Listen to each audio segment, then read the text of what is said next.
বিশ্ববরেণ্য কবি রবীন্দ্রনাথ ঠাকুরের অমর সৃষ্টি সোনারতরী কাব্যগ্রন্থ। এই সোনারতরী কাব্যগ্রন্থের অন্তর্গত অন্যতম একটি তাত্ত্বিক কবিতা পরশ পাথর। পরশ পাথর কবিতাটি আলোচনা করছি। পরশ পাথর।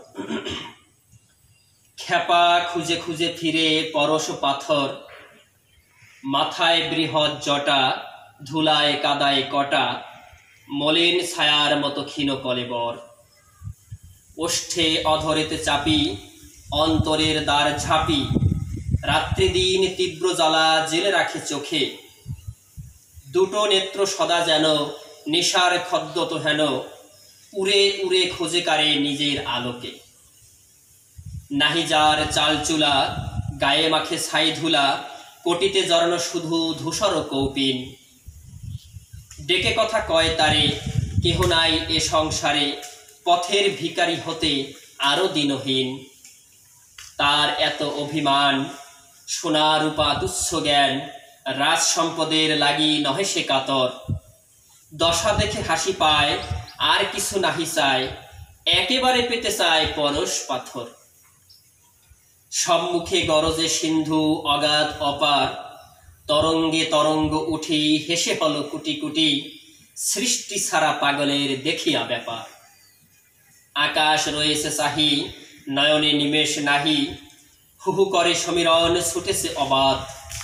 সূর্য ওঠে প্রাতকালে পূর্ব গগনের ভালে, সন্ধ্যাবেলা ধীরে ধীরে উঠে আসে চাঁদ। জলরাশি অবিরল করিতেছে কলকল, অতল রহস্য যেন চাহে বলিবারে। কাম্যধন আছে কোথা, জানে যেন সব কথা, সে ভাষা যে বোঝে সেই খুঁজে নিতে পারে। কিছুতে ভ্রুক্ষেপ নাহি, মহাগাথা গান গাহি, সমুদ্র আপনি শুনে আপনার স্বর। কেহ যায় কেহ আসে, কেহ কাঁদে কেহ হাসে, খেপা তীরে খুঁজে ফিরে পরশ পাথর। একদিন বহু পূর্বে আছে ইতিহাস, নিকষে সোনার রেখা, সবে যেন দিল দেখা, আকাশে প্রথম সৃষ্টি পাইল প্রকাশ। মিলি যত সুরাসুর কৌতূহলে ভরপুর, এসেছিল পা টিপিয়া এই সিন্ধু তীরে। অতলের পানে চাহি, নয়নে নিমেষ নাহি, নীরবে দাঁড়ায়েছিল স্থির নত শিরে। বহুকাল স্তব্ধ থাকি, শুনেছিল মুদে আখি, এ মহাসমুদ্রের গীতি চিরন্তন। তারপরে কৌতূহলে ঝাঁপায়ে অগাধ জলে, করেছিল অনন্ত রহস্য মন্থন। বহুকাল দুঃখ সেবী নিরখিল লক্ষ্মী দেবী, উদিলা জগত মাঝে অতুল সুন্দর। সেই সমুদ্রের তীরে শীর্ণ দেহে জীর্ণ শিরে, খেপা খুঁজে খুঁজে ফিরে পরশ পাথর। এতদিনে বুঝি তার ঘুষে গেছে আশ, খুঁজে খুঁজে ফিরে তবু বিশ্রাম না জানে কভু, আসা গেছে যায় নাই খোঁজার অভ্যাস। বিরহী বিহঙ্গ ডাকে সারা নিশি তরু শাখে, যারে ডাকে তার দেখা পায় না অভাগা। তবু ডাকে সারাদিন আশাহীন শ্রান্তিহীন, একমাত্র কাজ তার ডেকে ডেকে জাগা। আর সব কাজ ভুলে আকাশে তরঙ্গ তুলে, সমুদ্র না জানি কারে চাহে অবিরত। যত করে হায় হায় কোনো কালে নাহি পায়, তবু শূন্যে তোলে বাহু ওই তার ব্রত। কারে চাহি বোম তলে, গ্রহ তারা লয়ে চলে, অনন্ত সাধনা করে বিশ্ব চরাচর। সেই মতো সিন্ধু তটে ধুলি মাখা দীর্ঘ জটে, খেপা খুঁজে খুঁজে ফিরে পরশ পাথর। একদা শুধালো তারে গ্রামবাসী ছেলে, সন্ন্যাসী ঠাকুরে কি কাকালে ওকিও দেখি, সোনার শিকল তুমি কোথা হতে পেলে? সন্ন্যাসী চমকি ওঠে, শিকল সোনার বটে, লোহাসে হয়েছে সোনা জানি না কখন। একই কাণ্ড চমৎকার, তুলে দেখে বারবার, আখি কসালিয়া দেখে এ নহে স্বপন। কপালে হানিয়া কর, বসে পড়ে ভূমি পর, নিজেরে করিতে চাহে নির্দয় লাঞ্ছনা। পাগলের মতো চাই কোথা গেল হায় হায়, ধরা দিয়ে পলাইল সফল বাঞ্ছনা। কেবল অভ্যাস মতো নুরি কুড়াইতো কত, ঠন করে ঠেকাইতো শিকলের পর। চেয়ে দেখিত না নুরি, দূরে ফেলে দিত ছুরি, কখন ফেলেছে ছুঁড়ে পরশ পাথর। তখন যেতেছে অস্তে মলিন তপন, আকাশ সোনার বর্ণ, সমুদ্র গলিত স্বর্ণ, পশ্চিম দিক বধূ দেখে সোনার স্বপন। সন্ন্যাসী আবার ধীরে পূর্ব পথে যায় ফিরে, খুঁজিতে নূতন করে হারান রতন। সে শকতি নাহি আর, নুয়ে পড়ে দেহ ভার, অন্তর লুটায়ে ছিন্ন তরুর মতন। পুরাতন দীর্ঘ পথ পড়ে আসে মৃতবধ, হেথা হতে কত দূর নাহি তার শেষ। দিক হতে দিগন্তরে মরুবালি ধুধু করে, আসন্ন রজনী ছায়ে মেলান সর্বদেশ। অর্ধেক জীবন খুঁজি কোন ক্ষণে চক্ষু বুঝি, স্পর্শ লোভে ছিল যার এক পল ভর। বাকি অর্ধ ভগ্ন প্রাণ আবার করিছে দান, ফিরিয়া খুঁজিতে সেই পরশ পাথর। প্রিয় বন্ধুরা, কবিগুরু রবীন্দ্রনাথ ঠাকুর পরশ পাথর কবিতার যে তত্ত্বদর্শী আলোচনা করেছেন, এক খ্যাপার কথা এখানে উল্লেখ করেছেন। মূলত এই খ্যাপা আমাদের প্রত্যেকের অন্তরেই বিদ্যমান। এই খ্যাপা আমরা যাকে পাগল বলি, আত্মভোলা মানুষ বলি, যারা আত্মভোলা। রবীন্দ্রনাথ ঠাকুর তার একটি সঙ্গীতে গিয়েছেন, যে তোরে পাগল বলে তারে তুই বলিস নে কিছু।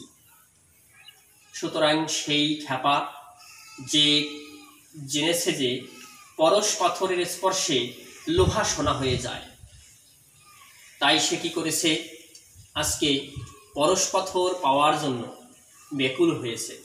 তার মাথায় জটা, তার ধুলায় কাদায় শরীর মাখা, মলিন শরীর, এবং তার দুটো চোখ যেন বিস্ফারিত নয়নে সে গগনের পানে চায়। তার যে দশা দেখে মানুষের হাসি পায়। তার একটাই কাম্য ধন, কাম্য বস্তু, একেবারে পেতে হবে পরশ পাথর।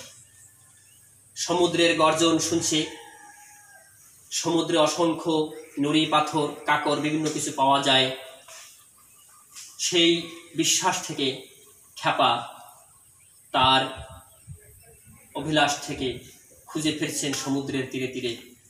তিনি সমুদ্রের তীরে হেঁটে বেড়াচ্ছেন, খুঁজে বেড়াচ্ছেন। তাকে পেতে হবে একেবারে পরশ পাথর। তার কোনো সোনার উপায়গুলো তুচ্ছ জ্ঞান তার কাছে। রাজ সম্পদ তার কাছে জন্য সে কাতর নয়, রাজ সম্পদের জন্য সে লোভী নয়, কিন্তু তার পেতে হবে একমাত্র পরশ পাথর। তাই তার কোনো দিকে ভ্রুক্ষেপ নেই, শুধু সে একটাই তার লক্ষ্য, পরশ পাথর পেতে হবে। তাই বলেছেন, কেহ যায় কেহ আসে, কেহ কাঁদে কেহ ভাসে, খ্যাপা তীরে খুঁজে ফিরে পরশ পাথর। কেউ হাসে কেউ কাঁদে, কত লোক যায় কত লোক আসে, কিন্তু খ্যাপা খুঁজে বেড়াচ্ছেন তার সেই পরম কাঙ্ক্ষিত পরশ পাথর। এই সমুদ্রের তীরে বহু মানুষ হেঁটে বেড়াচ্ছেন, চলে বেড়াচ্ছেন, কিন্তু আজ খ্যাপা যেন সেই অতলের পানে চেয়ে, তার চোখের পলক যেন পড়ছে না, নীরবে নত শিরে সে দাঁড়িয়ে আছেন। এবং সেই যেন বহুকালের স্রোতধারায়, সেই পৌরাণিক ইতিহাসে একদিন দেবতা এবং অসুরেরা এই সমুদ্র মন্থন করেছিলেন সমুদ্র থেকে অমৃত সুধা পান করার জন্য। তাই সেভাবে আজকে যেন খ্যাপার কাছে, সে সমুদ্রের কাছে পরশ পাথর খুঁজে বেড়াচ্ছেন। এই মহাসমুদ্রের গীতি চিরন্তন, তারপরে কৌতূহলে ঝাঁপায়ে অগাধ জলে করেছিল অনন্ত রহস্য মন্থন। এই রহস্য মন্থন করেছিলেন বহুকাল দুঃখ সেবী নিরখিল লক্ষ্মী দেবী, উদিলা জগৎ মাঝে অতুল সুন্দর। সেই দেবদেবতাদের সমুদ্র মন্থনের ফলে দীর্ঘদিনের ইতিহাস বর্ণনায় দেখা যায় সুদীর্ঘকাল বসে তারপরে সেই ধন সম্পদে দেবী লক্ষ্মী দেবীর করুণায় কৃপা বর্ষিত হয়েছিল। সেই সমুদ্রের তীরে শীর্ণ দেহে জীর্ণ শিরে খ্যাপা খুঁজে খুঁজে ফিরে পরশ পাথর। সেই সমুদ্রের তীরে তার আজকে শরীর শীর্ণ হয়ে গিয়েছে, তার বস্ত্র যেন ছেঁড়া বস্ত্র, জীর্ণ শিরে বস্ত্র যেন ছেঁড়া মলিন বস্ত্র হয়েছে। আজকে সে পাগলের মতো হয়েছে। তার যেন জটা হয়ে গেছে মাথায়, তার মলিন বস্ত্র, তার সম্পূর্ণ পাগলের মতো সে আজকে পরশপাত্র খুঁজতেছে। তিনি খুঁজতেছেন তো শুধু খুঁজতেছেন, তার দিন যায়, রাত যায়, মাস যায়, বছর যায়, কিন্তু কোনো পরশপাত্র পাচ্ছেন না।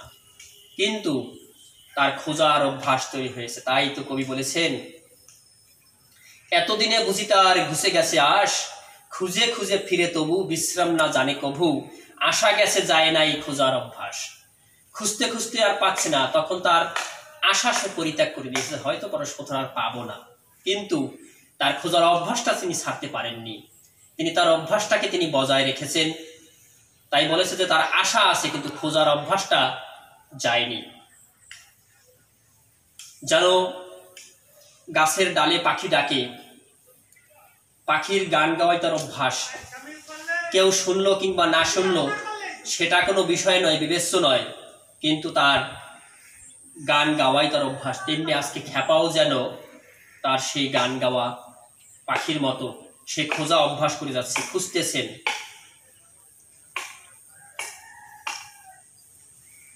এভাবে খুঁজতে খুঁজতে যেন সে বিশ্ব চরাচর তন্ন তন্ন করে ফেলছেন।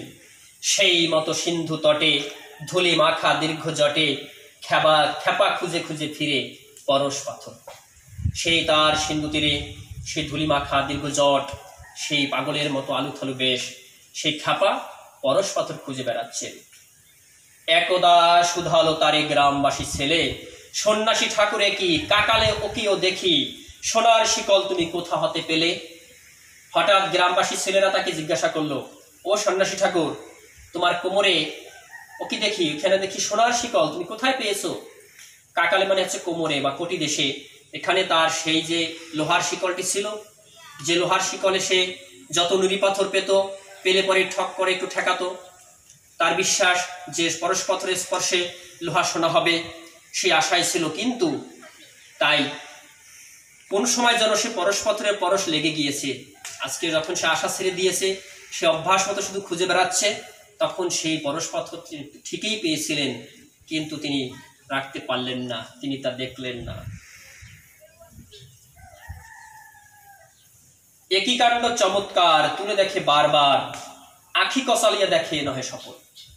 তাই সন্ন্যাসী তিনি চমৎকার বিস্মিত হয়ে দেখতে লাগলেন, বারবার তিনি তাকালেন, তার চোখ বারবার কসলিয়ে তারপরে তিনি দেখতেছেন যে আমি কি স্বপ্ন দেখতেছি না।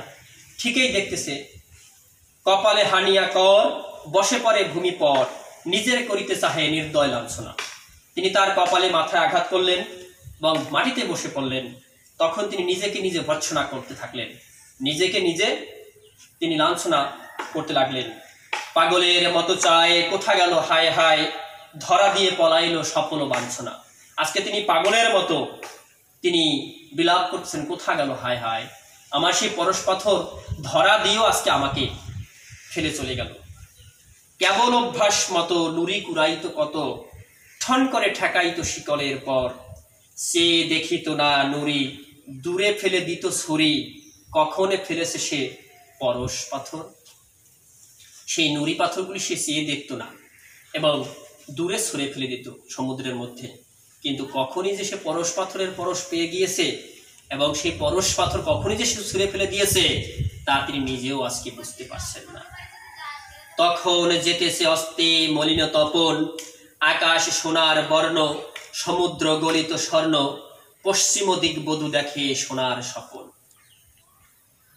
ততক্ষণে সূর্যদেব পশ্চিম গগনে হেলে পড়েছে, তার জীবনেরও অন্ত বেলা এসে গেছে।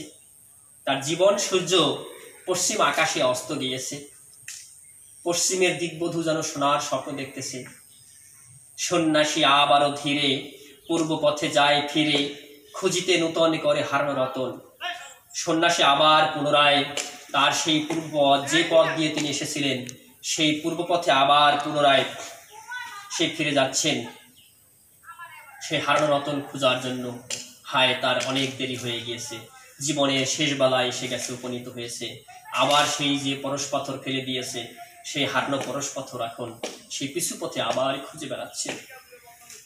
পুরাতন দীর্ঘ পথ, পরে আছে মৃতবৎ, হেথা হতে কত দূর নাহি তার শেষ। দিক হতে দিগন্তরে মরুবালু ধুধু করে, আসন্ন রজনী ছায়ে মেলান সর্বদেশ। সেই পুরনো পথ, সে পথ দীর্ঘ, সেটা যেন মৃতবৎ পড়ে আছে, এবং সে কত দূর, কত পথ, কত শেষ নেই তা। দিক থেকে দিগন্তরে সেই মরুবালু যেন ধুধু করে, সেই এখন যেন সে রাতের আধার মিলান করে দিয়েছে সর্বকিছুকে। অর্ধেক জীবন খুঁজি, কোন ক্ষণে চক্ষু বুঝি, স্পর্শ লোভে ছিল যার এক পল ভর, বাকি অর্ধ ভগ্ন প্রাণ আবার করিছে দান, ফিরিয়া খুঁজিতে সেই পরশ পাথর। অর্ধেক জীবন তিনি খুঁজতেছেন, কোন ক্ষণে যে চক্ষু বুঝে আসছে, যার স্পর্শ লাভ করেছিল এক পলকের জন্য, এক পল সময়ের জন্য। এক পলের একটা হিসাব আছে সময়ের অনুসারে, দণ্ড, পল, বিপল, অনুপল। 24 মিনিটে এক দণ্ডকাল সময় হয়, আবার 60 পলে হয় এক দণ্ড। তাই সেই এক পল সময়ের কথা বলা হয়েছে। সেই এক পলের জন্য কখন যে স্পর্শ লাভ করেছিল, আবার সেই কাঙ্ক্ষিত পরম কাম্যধন আমি হারিয়ে ফেলেছি। তাই সে বাকি অর্ধ ভগ্ন প্রাণ, তার যে জীবনের বাকি পথটুকু, বাকি সময়টুকু, সেটুকু তিনি আবার পুনরায় সেই তার হারিয়ে ফেলা পরম কাঙ্ক্ষিত পরশ পাথরকে খোঁজার জন্য জীবনকে তিনি আবার ব্যয় করতেছেন। এখানেই কবিগুরুর সেই তত্ত্ব নিহিত। আমাদের প্রতিটি মানুষের হৃদয়ে এই খ্যাপা বিদ্যমান। আমরা অনেক সময় বেকুল হৃদয়ে অনেক কিছুই খুঁজি, অন্তর থেকে খুঁজলে তা পাওয়াও যায়, কিন্তু আবার যদি তার সেই মন না থাকে কিংবা তার অর্জন না থাকে, তা রাখাও যায় না। তাই যেন আজ এই খ্যাপার মাধ্যমে পেয়েও না পাওয়ার বেদনা, সেই এক অতৃপ্ত বাসনা খ্যাপারূপী কবির মনে চিরন্তনভাবে জাগরুক হয়ে রয়েছে। তার বাকি অর্ধভগ্ন জীবন যেন এই পরশ পাথরের সান্নিধ্য পাওয়ার যার জন্য এর আশায় তিনি ব্যয় করছেন, অনন্তের পথে আবার হেঁটে চলেছেন। এই তার অনন্ত পথ চলা।